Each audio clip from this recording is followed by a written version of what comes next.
Okay, now just as a follow-up to my top 10 ways to save water in the garden, I just want to do a few top 10 things, and today I'm just going to talk about my top 10 ways to be more self-sufficient. Number 1, get some livestock. Now, not everyone's got 40 acres or whatever to have a whole heap of cows, but you can, if you've got just a few acres, it's easy enough to have a couple of ewes, and you can borrow a ram off someone and get lambs, or get a ram, as long as you've got enough area to have them and feed them, or even just some chickens. Anyone that's able to hold a hammer can knock up a chicken shed, and I know heaps of people that have got just normal suburban house blocks and chickens in the back, so they're pretty much sufficient in eggs. So that's number 1. Number 2, grow your own fruit or grow your own vegetables.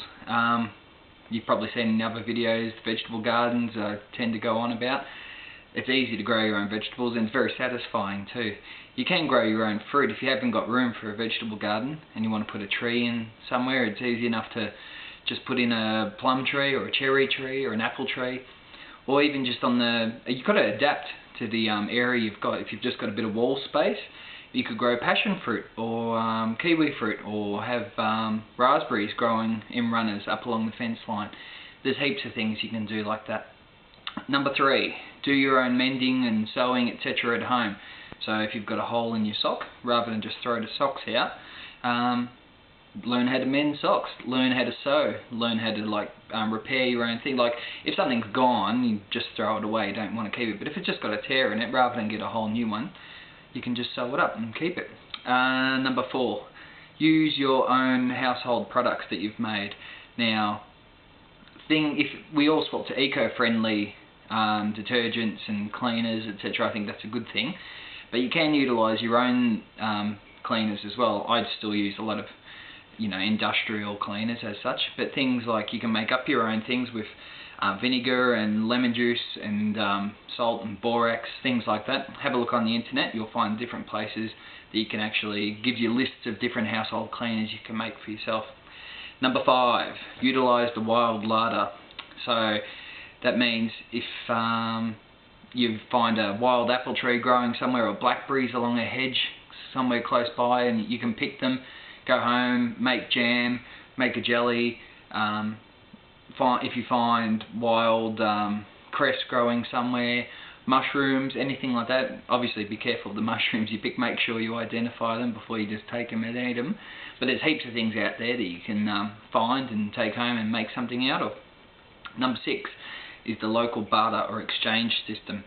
If you're in a country area, you can probably, or it doesn't really matter now that I think about it, anywhere you can exchange services and goods for other things with other people. Like if you need, hypothetically say you need your lawn mowed, you could get, say your neighbour mowed your lawn, and then you gave them back a salami you'd made or something like that. Goods for goods, services for services, services for goods, goods for services. There's lots of different things you can do. Like if someone helps you put on decking, you could help them put up a fence or something like that.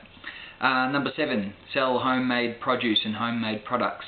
If you, let's say hypothetically, you did find a massive blackberry bush and it was covered in blackberries, and you grew some fruit at home and you just made a whole heap of jams and jellies, etc., and too much for you to eat and too much to exchange and barter with, you could get a stall at a local farmer's market. They're always listed, usually in the local paper, or you can get on the internet and just look up farmers markets in Victoria or wherever you are, and there'll be a list of them there. So you can sell some produce, get it, if you can get it, try and get as much as you can for free, and then just, make something out of it and sell it and make a little bit of cash. Number 8, grow your own herbs. I wanted to include this because some people, obviously living in apartments and certain townhouses, etc., can't, grow fruit trees, can't grow vegetables, and definitely can't have livestock. But you can always have a pot on the patio or a windowsill planter, and you can plant your own herbs. I did do a herb video that will be up here soon, just to demonstrate how to dry them, etc. too. So rather than buying herbs all the time, you can grow them organically yourself and grow them fresh, and they're always easy to pick and easy to use. Number 9, go fishing or go hunting. Now hunting's not everyone's cup of tea, shooting things and what have you. Either's fishing. But look, I do both, I enjoy both. and I always feel a bit better about eating something that I've managed to catch rather than getting it from the supermarket and knowing the process of what it's gone through to get to the supermarket under the cling film. So if you go fishing, you might catch some fish, you might freeze some, have some for tea. It's a good way to go out and just, you know, get into the surroundings and have fun while you're out in the countryside or wherever you are. Number 10, the last one, utilise your own skills that you've learnt. Now, there's lots of different skills you can use and utilise, but the main ones I've been thinking of are home ones. So if you've got to do some decking or what have you, you've got your permits, you're ready to go. Do a bit of research, talk to different builders and different landscape gardeners and what have you, and learn how to do things and have a go, do it yourself. Talk to people at home, hardware stores and, you know, all that kind of stuff, and find out what's going on there and just learn how to do it. Another thing you can do is some things with your car. Now, I'm hopeless with cars, but I can change my oil filter, I can change my own oil. Obviously I get it serviced, and everyone should get it serviced by professionals every 6 months or so on, but you can do little things with your car yourself and save having to take it somewhere and get someone else to do it.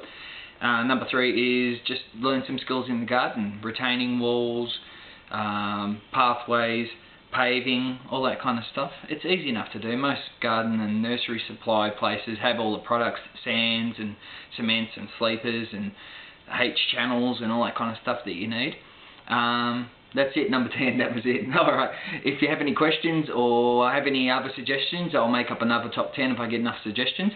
Just give me a bell at theproducegarden@yahoo.com.au and I'll be back soon with another top 10 list. Thanks, see ya.